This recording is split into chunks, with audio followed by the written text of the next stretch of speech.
तो hello friends, जैसा कि आप थंबनेल में देख चुके हैं कि यह जो है लेक्चर नंबर 9 है क्लास 12 के फिजिक्स के चैप्टर 1 का। और इसमें हम लोग पढ़ेंगे विद्युत फ्लक्स और गॉस का प्रमेय। प्रीवियस ईयर का क्वेश्चन बैंक आप उठा के देख सकते हैं। गॉस का प्रमेय बहुत बार पूछा गया है, इसलिए यह टॉपिक बहुत इंपॉर्टेंट टॉपिक है। तो आज हम लोग पढ़ने स्टार्ट करते हैं, जिसमें हम लोग विद्युत फ्लक्स के बारे में जानेंगे और गॉस का प्रमेय समझेंगे। तो उससे पहले एक छोटा सा टॉपिक है जिसका यूज होगा गॉस के प्रमेय का अनुप्रयोग में, उसको हम क्लियर कर लेते हैं और तब फिर हम लोग पढ़ेंगे विद्युत फ्लक्स और गॉस का प्रमेय।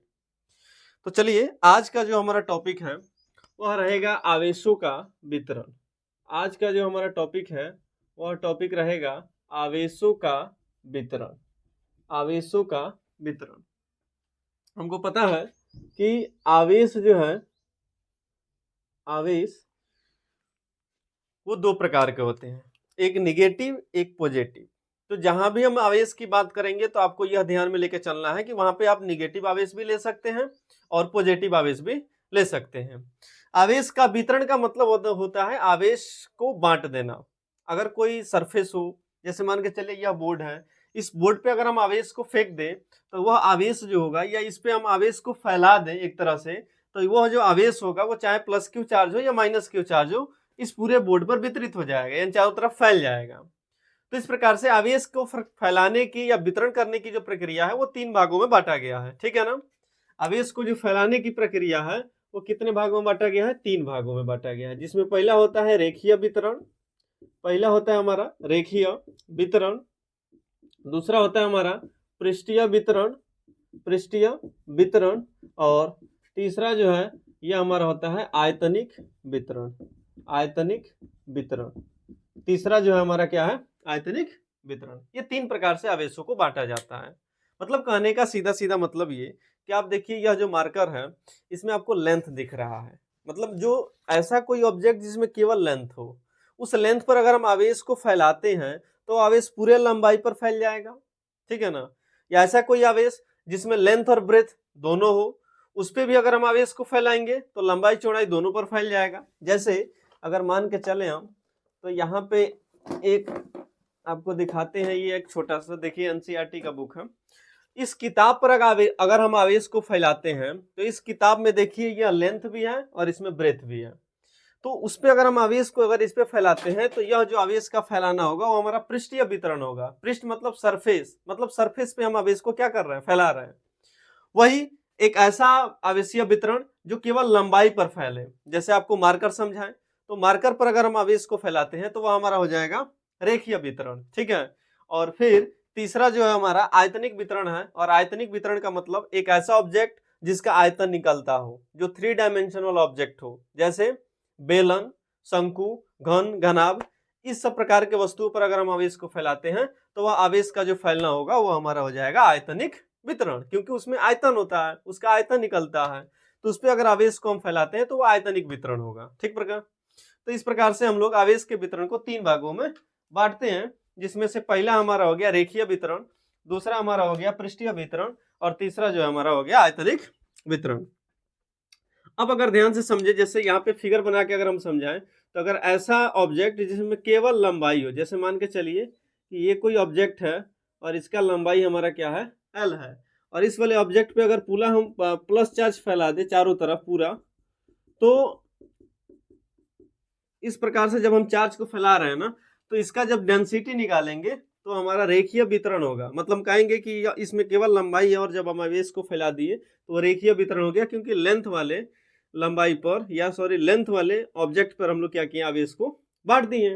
दूसरा, अगर कोई मान के चलो यहाँ पे कोई ऐसा ऑब्जेक्ट जिसमें लेंथ भी हो ब्रेथ भी हो, समझ रहे हो ना, और इस पर यदि हम आवेश को चारों तरफ फैला देते हैं इस प्रकार से, तो यह जो आवेश का वितरण होगा वो हमारा हो जाएगा पृष्ठीय वितरण। पृष्ठ मतलब सतह, जो एक सतह हो, इसमें सतह नहीं है, क्योंकि जैसे वायर है, वायर मतलब तार, तार पे जब आवेश को हम वितरण करेंगे, आवेश को फैलाएंगे, तो हमारा क्या होगा? रेखीय वितरण, क्योंकि उसमें केवल क्या है? लंबाई है। बोर्ड पे फैला दे, कॉपी किताब जिसका क्षेत्रफल निकलता हो, उस प्रकार के वस्तु पर अगर आवेशों का वितरण करते हैं तो हमारा हो जाएगा कौन सा वितरण, पृष्ठीय वितरण।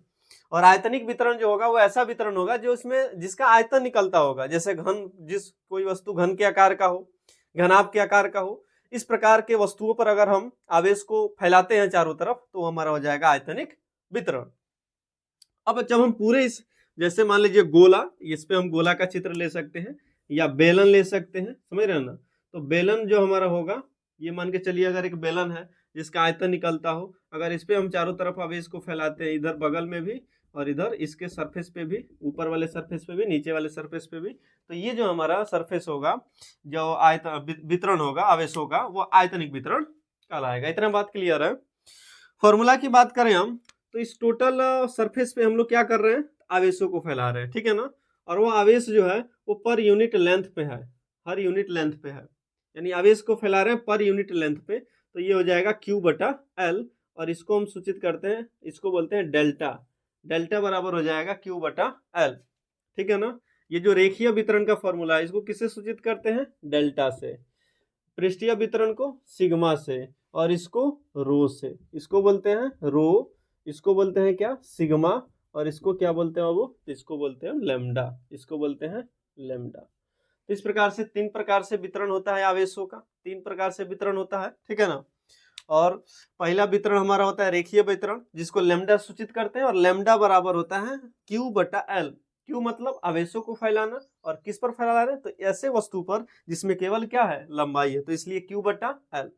पृष्ठीय वितरण, पृष्ठीय वितरण में भी हम क्या कर रहे हैं, आवेशों को फैला रहे हैं, आवेशों को फैला रहे हैं, यानी आवेश मतलब Q को फैला रहे हैं, और एक ऐसे ऑब्जेक्ट पे फैला रहे हैं ना जिसमें क्षेत्रफल निकलने वाला है, क्योंकि इसमें लंबाई और चौड़ाई है, यानी एरिया।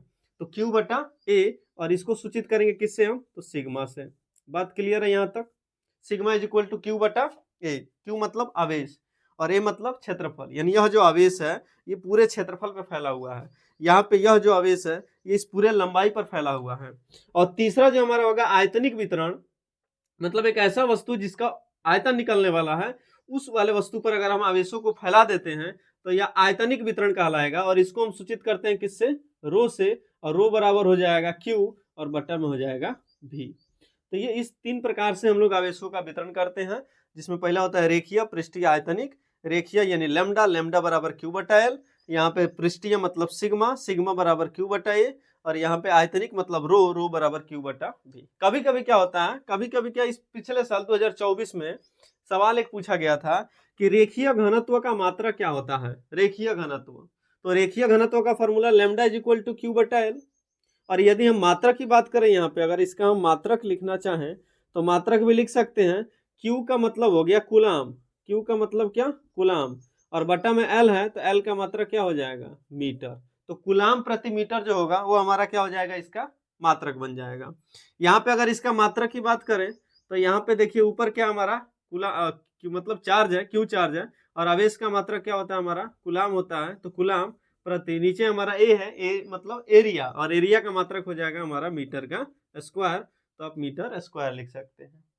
यहाँ पे अगर हम मात्रक की बात करें तो मात्रक हमारा ऊपर देख लीजिए, यहाँ पे Q है, Q मतलब आवेश, आवेश का मात्रक हो जाएगा हमारा क्या, कूलाम, और हमारा इधर नीचे V है, V का मतलब आयतन, और आयतन का मात्रक क्या हो जाएगा, मीटर का क्यूब, मीटर का क्यूब। तो ये 3 प्रकार से हम लोग आवेशों का वितरण करते हैं। यह लिखवाना इसलिए जरूरी है क्योंकि जब हम लोग गॉस के प्रमेय का अनुप्रयोग पढ़ेंगे, अभी इसके बाद विद्युत फ्लक्स, और विद्युत फ्लक्स के बाद हमारा आएगा गॉस का प्रमेय, तो वहां पे गॉस के प्रमेय का जब अनुप्रयोग करेंगे तो वहां पे ये तीनों टॉपिक वहां पे आपका काम आने वाला है, ठीक है। तो जल्दी से इसको नोट कीजिए, फिर हम लोग आगे बढ़ते हैं। तो अगला जो हमारा टॉपिक होगा, यह टॉपिक होगा विद्युत फ्लक्स। यह टॉपिक जो होगा वो हो जाएगा विद्युत फ्लक्स, विद्युत फ्लक्स, विद्युत फ्लक्स, जिसको हम बोलेंगे इलेक्ट्रिक फ्लक्स, इलेक्ट्रिक फ्लक्स, विद्युत फ्लक्स। देखिए विद्युत फ्लक्स आपके लिए नया टॉपिक होगा, लेकिन इस टॉपिक का कुछ हिस्सा आप इसके पिछले लेक्चर में या लेक्चर नंबर 5 में पढ़ चुके हैं। 5 में आपको हम बताएंगे कि इलेक्ट्रिक फील्ड लाइन क्या होता है, विद्युत क्षेत्र रेखा, या फिर हम लोग उसको बोलते हैं विद्युत क्षेत्र रेखा, ठीक है ना। विद्युत क्षेत्र रेखा का मतलब ये कि अगर किसी आवेश को अगर आप वो लेक्चर नहीं देखे हैं तो आप जाके लिखिए यूट्यूब पर कि class 12th physics lecture 9 by ज्ञान एंड मस्ती। ध्यान से समझिए, यहाँ पे थोड़ा सा उसको हम एक बार और समझा देते हैं। अगर कोई यहाँ पे प्लस क्यू चार्ज है तो इस प्लस क्यू चार्ज से बाहर की तरफ इलेक्ट्रिक फील्ड लाइन निकलेगी, विद्युत क्षेत्र रेखाएं, या इसको हम बोलते हैं विद्युत बल रेखाएं। यहाँ पे बाहर की तरफ एक लाइन दिखेगी आपको, सॉरी ये तो काल्पनिक लाइन होता है, दिखता नहीं है, लेकिन ये लाइन बाहर की तरफ होती है। कब? जब चार्ज प्लस हो तब। और यही अगर माइनस चार्ज हो जाए तो ये लाइन अंदर की तरफ ऐसे आती हुई बनेगी अंदर की तरफ। ये लाइन अगर मान के चलिए आप नहीं बना पा रहे हैं तो आप समझिए कि यहाँ पे अगर प्लस क्यू चार्ज है, और यदि प्लस क्यू चार्ज को लेके अगर हम यहाँ पे आएंगे तो हम पता है कि इस प्लस क्यू चार्ज पे या प्लस क्यू चार्ज एक प्रतिकर्षण बल लगाएगा, यानी बाहर की तरफ एक बल लगाएगा, तो जो बल का यहाँ पे डायरेक्शन होगा वही इलेक्ट्रिक फील्ड लाइन है। ऐसा समझ सकते हैं। यहाँ पे भी एक प्लस क्यू चार्ज लेके आएंगे तो ये भी प्लस चार्ज, ये भी प्लस चार्ज, तो यहाँ पे क्या होगा, एक बाहर की तरफ एक बल लगेगा, और उस बल के डायरेक्शन की जगह पर हम एक विद्युत बल रेखा खींच सकते हैं, जो कि इलेक्ट्रिक फील्ड लाइन बोलते हैं इसको, विद्युत बल रेखा। दूसरा ध्यान से समझिए, ये माइनस क्यू है और माइनस क्यू में ये अंदर की तरफ है विद्युत बल रेखा। ऐसा क्यों? क्योंकि अगर कोई दूसरा चार्ज यहाँ पे हम प्लस क्यू लेके आते हैं, हमेशा यह सब जो परीक्षण है, ये सब जो चेक करने वाला काम होता है वो हमेशा प्लस क्यू चार्ज कर लेके ही किया जाता है। प्लस क्यू नॉट चार्ज, जिसको हम टेस्ट चार्ज करते हैं, या परीक्षण आवेश, जो हमेशा पॉजिटिव होता है, एकांक धन आवेश होता है, ठीक है ना, यानी इसका वैल्यू 1 के बराबर होता है। देखिए ये टॉपिक इस लेक्चर का नहीं है, लेकिन बस थोड़ा सा समझाने के लिए आपको हम बता रहे हैं कि अगर माइनस क्यू चार्ज में आपको ये नहीं समझ में आ रहा है कि ये इलेक्ट्रिक फील्ड लाइन अंदर की तरफ क्यों है, तो आप अपने दिमाग में एक चीज कल्पना कीजिए कि हम एक प्लस क्यू चार्ज लेके आ रहे हैं इस माइनस चार्ज के पास। तो हमको पता है कि इन दोनों आवेशों की प्रकृति अलग अलग है, एक हमारा माइनस चार्ज है, दूसरा हमारा प्लस चार्ज है। तो यह जो माइनस चार्ज है उस प्लस चार्ज को अपने अंदर की तरफ खींचेगी, और अंदर की तरफ खींचेगी तो यहाँ पे एक विद्युत क्षेत्र रेखा उत्पन्न होगा, जो कि कहाँ होगा, अंदर की तरफ होगा, और यही इलेक्ट्रिक लाइन क्या है, अंदर की तरफ है। बात क्लियर है? यानी कहने का मतलब ये कि प्लस चार्ज के लिए इलेक्ट्रिक लाइन बाहर और माइनस चार्ज के लिए इलेक्ट्रिक लाइन अंदर। और यदि कोई चार्ज है, यह भी ध्यान रखना, यदि कोई चार्ज है वो चाहे प्लस हो या माइनस, तो हमको पता है कि उस चार्ज से बाहर की तरफ, प्लस चार्ज हो तो बाहर की तरफ इलेक्ट्रिक लाइन, और माइनस चार्ज हो तो अंदर की तरफ इलेक्ट्रिक लाइन निकलने वाली है। इतना बात क्लियर है? तो आगे अगर हम देखें तो विद्युत फ्लक्स जो हम लोग पढ़ रहे हैं, विद्युत फ्लक्स का मतलब ये हुआ कि मान के चलो कि कोई आवेश है, और उस आवेश के पास ये किताब हम लेके चले गए, या कोई सरफेस लेके चले गए, कोई सतह लेके चले गए, समझ रहे हैं ना, कोई सतह, मान लीजिए कोई प्लस चार्ज हो और वहां पे हम एक सरफेस लेके चले गए, एक सतह लेके चले गए, जैसे मान के चलिए ये हमारा एक सतह हो गया, समझ रहे हैं, ये हमारा एक क्या हो गया, सतह हो गया, एक सतह हो गया, जिसका एरिया हमारा क्या है, एरिया ए है, एक सरफेस हो गया, समझ रहे हो ना। किसी भी सतह मतलब क्षेत्रफल, जिसमें क्षेत्रफल हो, एक ऐसा सतह जिसमें क्या हो, क्षेत्रफल हो। तो इस सतह को हम लेके गए एक आवेश के पास। किसके पास? आवेश के पास, प्लस क्यू आवेश। मान लीजिए बहुत सारा आवेश है इधर, तो हमको पता है इस आवेश से इलेक्ट्रिक फील्ड लाइन बाहर की तरफ निकलेगी, सबको पता है, ऐसे निकलेगी ना, सबको पता है इलेक्ट्रिक फील्ड लाइन बाहर की तरफ निकलेगी। एक को हटा देते हैं, यहाँ पे हम लोग इलेक्ट्रिक फील्ड लाइन बना लेते हैं, इलेक्ट्रिक फील्ड लाइन बाहर की तरफ निकलेगी। समझिए ध्यानपूर्वक, यानी विद्युत क्षेत्र रेखाओं के पास अगर किसी हम सतह को लेके जाते हैं तो विद्युत क्षेत्र रेखाएं उस सतह को पार करते हुए बाहर की तरफ निकलेगी, जो कि यहाँ पे चित्र में दिख रहा है। ये वास्तव में क्या है, ये विद्युत क्षेत्र रेखा है। ये क्या है? विद्युत क्षेत्र रेखा, विद्युत क्षेत्र रेखा। और ये क्या है? ये सतह है, यानी काल्पनिक सतह है, काल्पनिक सतह। और इन सतहों से होकर ये विद्युत क्षेत्र रेखा क्या हो रही है, बाहर की तरफ निकल रही है। ये आ कहां से रही है, क्योंकि इधर चार्ज है, और अभी आपको बताएं कि चार्ज से क्या निकलने वाली है, विद्युत क्षेत्र रेखा।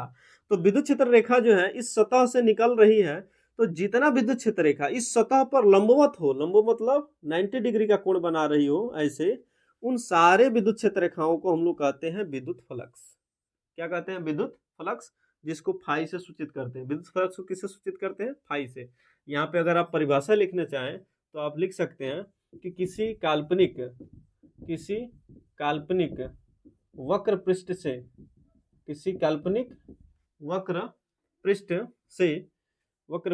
से इसको क्षेत्र रेखा यहाँ पे लिख देते हैं, क्षेत्र रेखा वक्र पृष्ठ से, किसी काल्पनिक वक्र पृष्ठ से निकलने वाले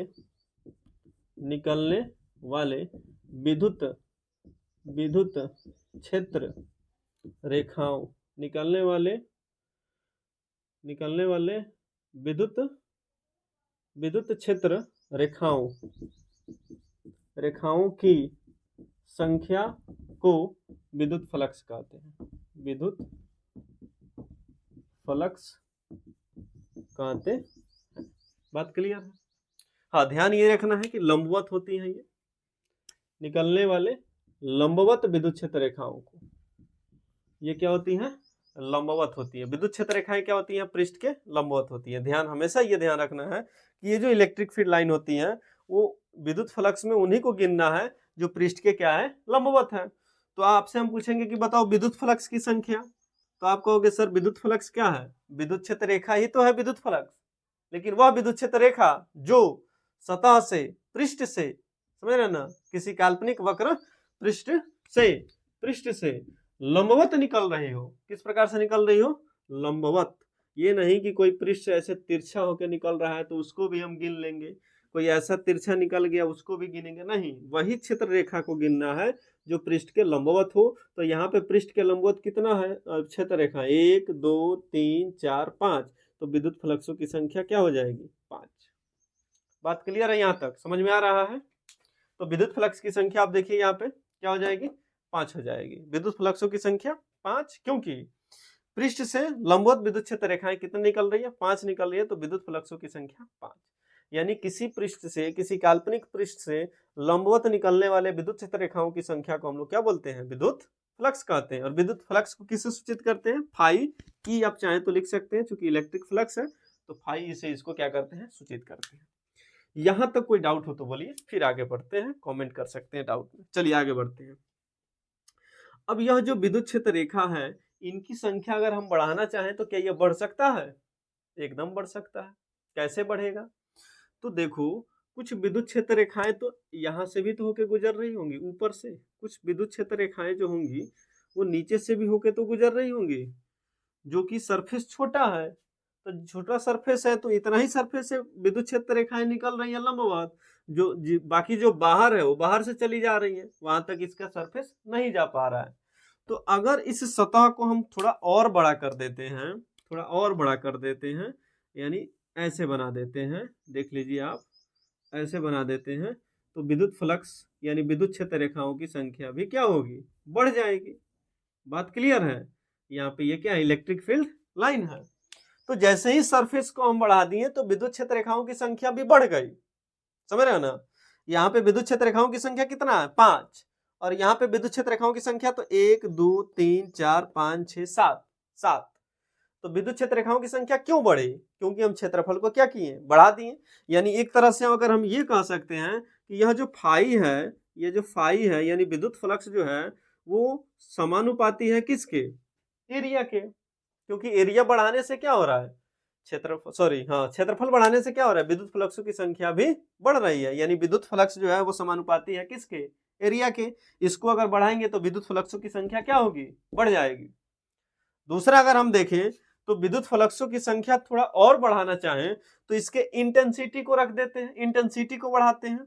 यानी यह जो घनत्व है, इलेक्ट्रिक फील्ड का जो घनत्व है उसका बढ़ा देते हैं घनत्व, और यानी और इसका डेंसिटी बढ़ाते हैं तो फ्लक्सों की संख्या और बढ़ जाएगी। ये बीच में समझ रहे हैं ना? घनत्व को क्या किए हम? बढ़ा दिए। इलेक्ट्रिक फील्ड की घनत्व को बढ़ा दिए, डेंसिटी को और बढ़ा दिए।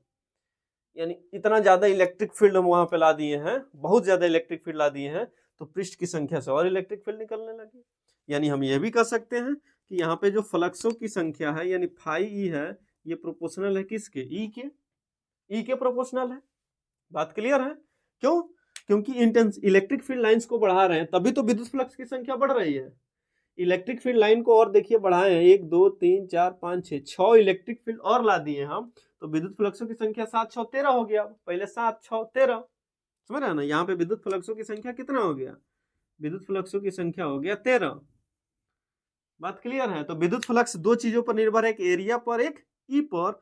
तो इन दोनों को मिला के एक फॉर्मूला बनाया गया, phi E is equal to होता है ई ए, और साथ में ये दोनों चूंकि हमारा क्या है, वेक्टर है, और विद्युत फ्लक्स क्या है, एक अदिश राशि है। विद्युत फ्लक्स क्या है बाबू, अदिश राशि है, समझ रहे हैं ना। तो इसलिए यहाँ पे जोड़ा गया cos थीटा।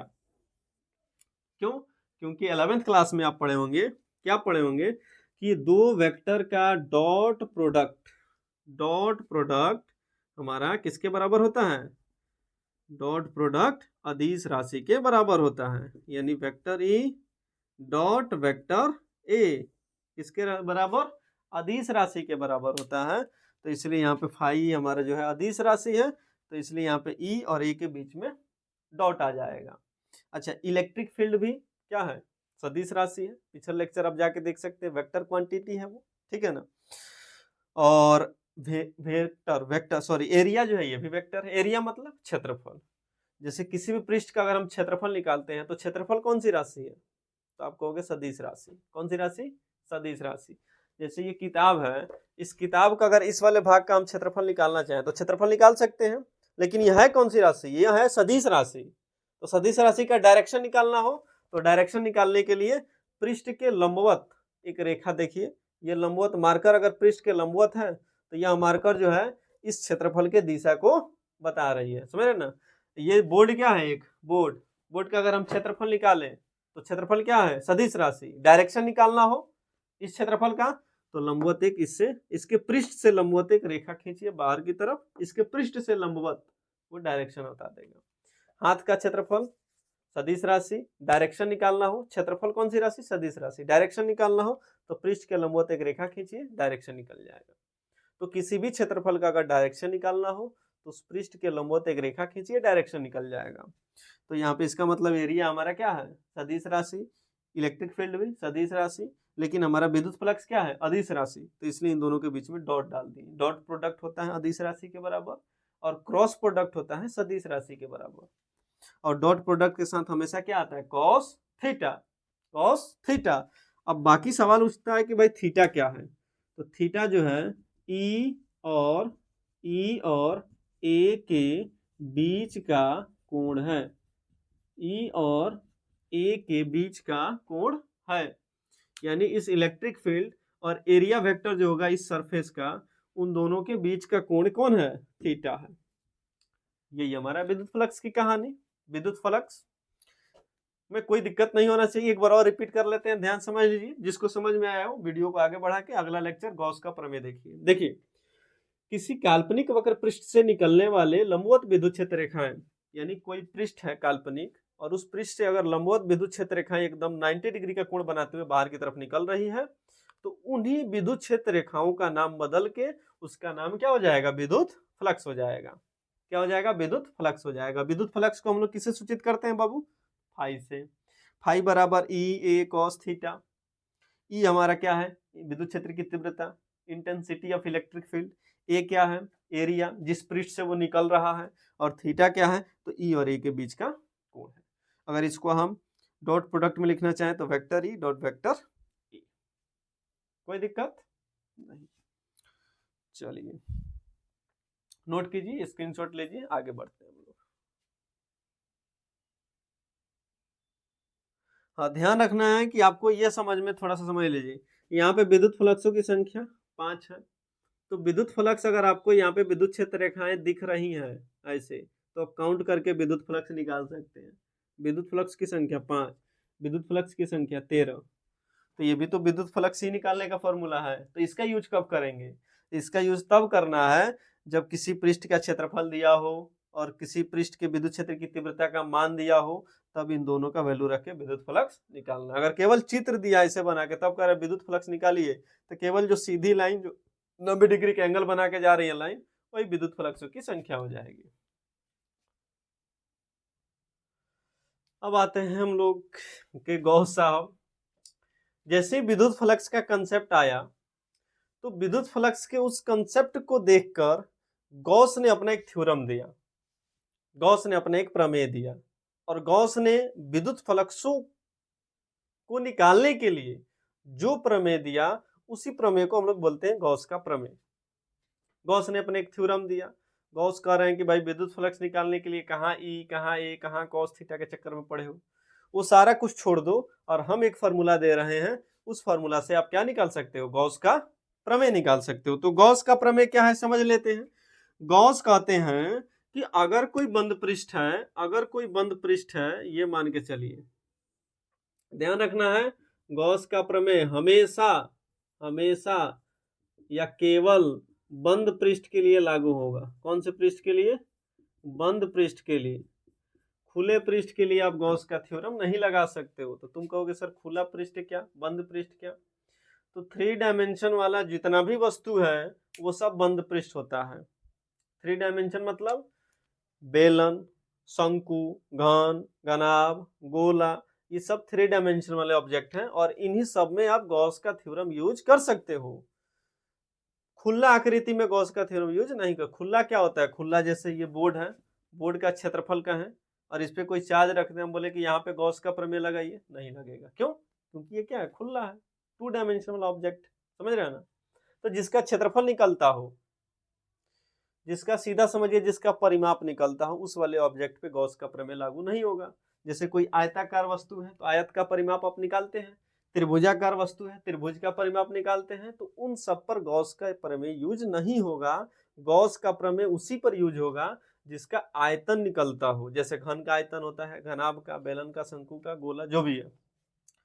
तो गॉस का प्रमेय हमेशा बंद पृष्ठ के लिए। अगर थ्योरम हम लिखते हैं, पहले थ्योरम लिख लेते हैं, ठीक है ना। गॉस के प्रमेय के अनुसार किसी काल्पनिक बंद पृष्ठ से निकलने वाले कुल विद्युत फ्लक्सों की संख्या, कुल विद्युत फ्लक्स उसमें उपस्थित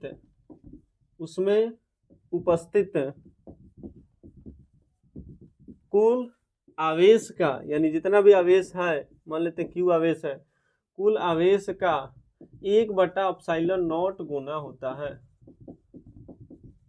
ये गॉस का थ्योरम।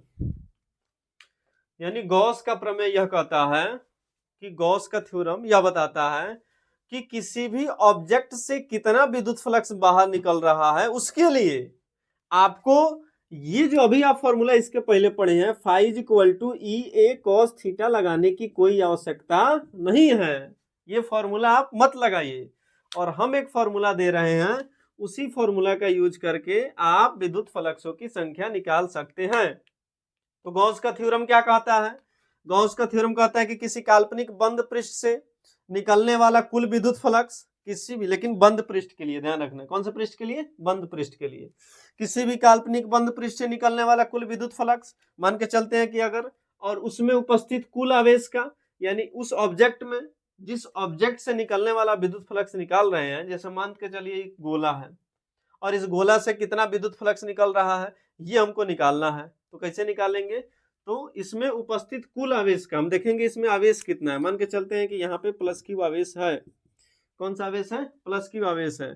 तो यह प्लस क्यू आवेश का 1/ε0 गुना है, यानी विद्युत फ्लक्स की संख्या जो होगी इसमें उपस्थित आवेश का 1/ε0 गुना मतलब गुणा करो, तो गुणा करो तो फाई इज इक्वल टू हो जाएगा, क्यू में 1 से गुणा होगा, Q/ε0।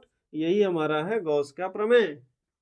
गॉस का प्रमेय समझ रहे हैं ना। गॉस का प्रमेय देखिए एक लाइन में, इसी लाइन को यहाँ पे मैथमेटिकल टर्म में लिख दिया गया है, यानी किसी भी काल्पनिक बंद पृष्ठ से निकलने वाले कुल विद्युत फ्लक्सों की संख्या, फ्लक्सों की किससे सूचित करते हैं, फ्लक्स को फाई से, कुल विद्युत फ्लक्सों की संख्या किसके बराबर होता है, तो उसमें उपस्थित आवेश का यानी क्यू का 1/ε0 गुना होता है।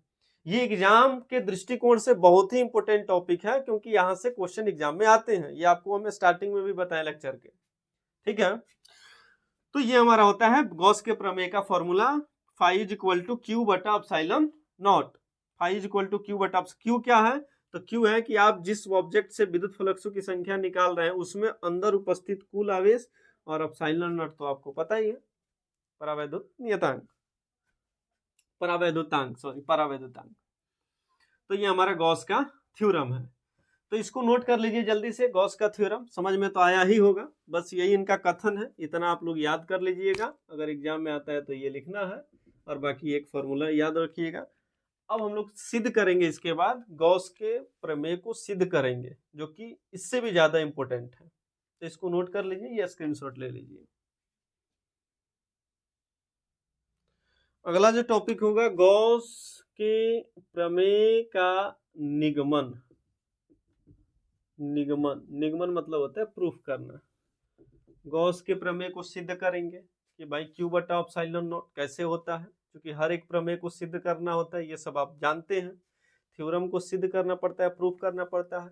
गॉस ने भी जब अपना थ्योरम दिया होगा तो उसको सिद्ध करना पड़ा होगा, तभी ना उस थ्योरम को माना जाएगा। बिना सिद्ध किए आप केवल बोल दीजिएगा किसी थ्योरम को, तो उसको नहीं माना जाता है विज्ञान में। तो गॉस के प्रमेय को चलिए प्रूफ करते हैं। प्रूफ करने के लिए हमको पता है कि यह गॉस का प्रमेय हमेशा बंद पृष्ठ पर ही लागू होता है, तो हमको इसके लिए क्या करना पड़ेगा, एक बंद पृष्ठ लेना पड़ेगा। ठीक है, सबसे पहले क्या करना पड़ेगा, एक बंद पृष्ठ को यहाँ पे लेना पड़ेगा। ये हमारा एक बंद पृष्ठ है, ये मान के चलिए एक बंद पृष्ठ है। ठीक है, थोड़ा सा टेढ़ा हो, कोई बात नहीं, आप लोग सीधा कर लीजिएगा। ये एक बंद पृष्ठ है, ये क्या है, एक बंद पृष्ठ है, और उसके अंदर किसी आवेश को ले लेते हैं। मान लेते हैं इस O पॉइंट पे कोई चार्ज है, प्लस क्यू चार्ज। ठीक है, plus Q charge, plus Q charge है। अगर ध्यान से समझे तो हमको पता है इस प्लस क्यू चार्ज के कारण इलेक्ट्रिक फील्ड लाइन ऐसे बाहर निकलेगी इधर, क्योंकि प्लस के कारण तो बाहर ही निकलती है, ऐसे बाहर निकलेगी, है ना, ऐसे बाहर निकलेगी इलेक्ट्रिक फील्ड लाइन, बाहर निकलेगी, ऐसे बाहर निकलेगी इलेक्ट्रिक फील्ड लाइन। तो ये जो इलेक्ट्रिक फील्ड लाइन है, इसी की संख्या को तो हम लोग विद्युत फ्लक्स कहते हैं। तो विद्युत फ्लक्स की संख्या यानी फाई ही विद्युत फ्लक्स होता है। फाई ही क्या होता है, विद्युत फ्लक्स होता है। इसके पहले आप पढ़े phi is equal to E A cos theta, यही पढ़े, phi is equal to E A cos theta. तो अगर आप ध्यान से समझे तो phi is equal to E A cos theta का हम लोग यूज करते हैं। देखिए यहाँ पे ई, अब मान के चलिए कि एक छोटा सा हम यहाँ पे एरिया लेते हैं, ये छोटा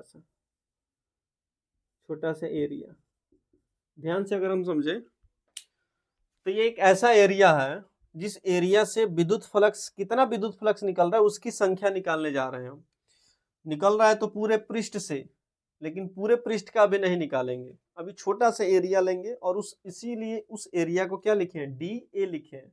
पूरा एरिया अगर करना होगा तो ए, और स्मॉल एरिया लेना होगा तो डी ए।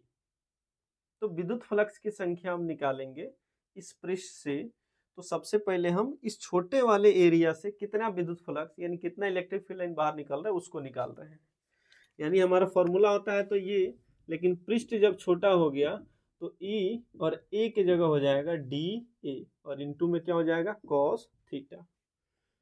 ई का ई, एरिया क्या, पूरा एरिया, लेकिन पूरा एरिया हम नहीं ले रहे हैं, ये छोटा सा एरिया ले रहे हैं, जिस एरिया को क्या नाम दिए हैं, डी ए, तो इसलिए इस एरिया के जगह पे डी ए और इनटू में कॉस थीटा। अब थीटा देखो तुम, चूंकि दोनों एक ही दिशा में है, ई और ए, थीटा क्या होता है, थीटा ई और ए के बीच का कोण होता है। तो ये जो ई और ए के बीच का, ई भी इसी दिशा में, ए भी इसी दिशा में, तो इन दोनों के बीच का कोण जब समान दिशा में दोनों है, ई भी इसी दिशा में, ए भी इसी दिशा में, डी ए दोनों समान दिशा में है, तो इन दोनों के बीच का कोण कितना डिग्री हो जाएगा, 0 डिग्री होगा, ये आपको पता है। ठीक है ना, यानी कहने का मतलब ये कि ई और डी ए की दिशा क्या बाबू, तो दिशा समान है, इसलिए थीटा इज इक्वल टू कितना डिग्री, 0 डिग्री। तो theta is equal to 0 degree, तो phi is equal to E into D A, phi is equal to D A. Cos theta की जगह पे क्या रखेंगे, 0, तो कॉस 0 का मान हो जाएगा 1, तो 1 को हटा देते हैं, हमारा हो जाएगा ए इंटू डी ए। अब ये जो छोटे वाले पृष्ठ से, सॉरी यहाँ पे डी भी लगाते हैं, क्योंकि डी फाई मतलब स्मॉल विद्युत फ्लक्स, तो इस छोटे से पृष्ठ से निकलने वाले विद्युत फ्लक्सों की संख्या हो जाएगा डी फाई बराबर ई इंटू डी ए, ई इंटू डी ए। अब अगर आप ध्यान देते हैं तो इस छोटे से पृष्ठ से विद्युत फ्लक्स कितना निकल रहा है ये नहीं ना निकालना है, हमको निकालना है कि इस पूरे पृष्ठ से विद्युत फ्लक्स कितना निकल रहा है। क्योंकि गॉस का थ्योरम यूज करना है, गॉस तो प्रमेय फाई से ही दिए है, फाई से related, phi equal to E Q बटा एप्सिलॉन नॉट। फाई क्या है, विद्युत फ्लक्स की संख्या है, तो विद्युत फ्लक्स की संख्या निकालना है इस पूरे पृष्ठ से, लेकिन हम कितना निकालें इस छोटे वाले एरिया से। तो क्या करेंगे, हम दोनों तरफ समाकलन कर देंगे, दोनों तरफ समाकलन करने पर समाकलन करेंगे तो ये छोटा छोटा पृष्ठ जो है ना, ये पूरा छोटा छोटा पृष्ठ क्या होगा, जुट जाएगा। समाकलन का मतलब ही होता है जोड़ना, समझ रहे हो ना। तो ये डी फाई, और चूंकि ये बंद पृष्ठ के लिए है तो यहाँ पे आपको एक क्लोज सर्किट बना, क्लोज ऐसे गोल बना देना है समाकलन के साथ, vector E dot D E. यहाँ तक क्लियर है, समाकलन कर दिए। क्यों, क्योंकि हमको केवल इस छोटे से पृष्ठ का विद्युत फ्लक्स निकला था, हमको पूरे सरफेस का निकालना है, तो इस पूरे सरफेस को छोटा छोटा करके सबको जोड़ देंगे। समाकलन का मतलब जोड़ देना, तो पूरे फ्लक्स की संख्या समाकलन फाई हो जाएगा। यहाँ पे ई क्या होता है, कांस्टेंट होता है, बाहर निकल जाएगा, और इनटू में बच जाएगा यहाँ पे डी ए, इनटू में क्या बचेगा डी ए। तो फाई इज इक्वल टू, अब ई का मतलब होता है विद्युत क्षेत्र की तीव्रता, और ये आपको पता है विद्युत क्षेत्र की तीव्रता बराबर होता है 1/4 पाई एप्सिलॉन नॉट इंटू में क्यू बटा आर का स्क्वायर। अगर ये भी आपको नहीं पता है तो आपको ये शुरू का लेक्चर आपको दूसरा या तीसरा देखना पड़ेगा, वहाँ पे आपको हम बताए हैं बिंदु आवेश के कारण अगर कोई आवेश है ना, तो उस आवेश से आर दूरी पर विद्युत क्षेत्र की तीव्रता क्या होगी। तो ई विद्युत क्षेत्र की तीव्रता है जो कि बराबर होता है 1/4 pi epsilon not into Q बटा आर स्क्वायर। बच गया हमारा डी ए। डी ए क्या है, स्मॉल एरिया है जो यहाँ पे लिए हैं। ऐसे ऐसे पूरा एरिया को जोड़ेंगे तो पूरा गोला का क्षेत्रफल होगा, और गोला का वक्र पृष्ठीय क्षेत्रफल किसके बराबर बाबू, तो 4 पाई आर स्क्वायर के, किसके बराबर 4 पाई आर स्क्वायर। यानी ये जो 4 पाई आर स्क्वायर है ये कहाँ से आया, यहाँ से आया। डी ए मतलब स्मॉल एरिया, और ऐसे से पूरा एरिया जोड़ेंगे तो पूरा गोला का एरिया होगा, पूरा गोला का पृष्ठीय क्षेत्रफल 4 पाई आर स्क्वायर। तो ये आर स्क्वायर से आर स्क्वायर कट जाएगा, 4 पाई से 4 पाई कट जाएगा, तो यहाँ पे phi E is equal to, ऊपर बचेगा हमारा क्यू और नीचे बचेगा एप्सिलॉन नॉट। ये हमारा हो गया गॉस का प्रमेय प्रूफ, गॉस का प्रमेय सिद्ध हो गया, गॉस का प्रमेय। कोई दिक्कत, तो इसको आप स्क्रीनशॉट ले सकते हैं। और अगले लेक्चर में हम लोग लेके आने वाले हैं गॉस के प्रमेय का अनुप्रयोग, यानी ये तो गॉस का प्रमेय हो गया, लेकिन इसका यूज हम लोग कहाँ कहाँ करेंगे वो हम लोग कल पढ़ने वाले हैं, जो कि बहुत ही इंपॉर्टेंट है। और यदि दीर्घ उत्तरीय सवाल इस चैप्टर से बनता है कहीं से, तो इसी टॉपिक से बनता है।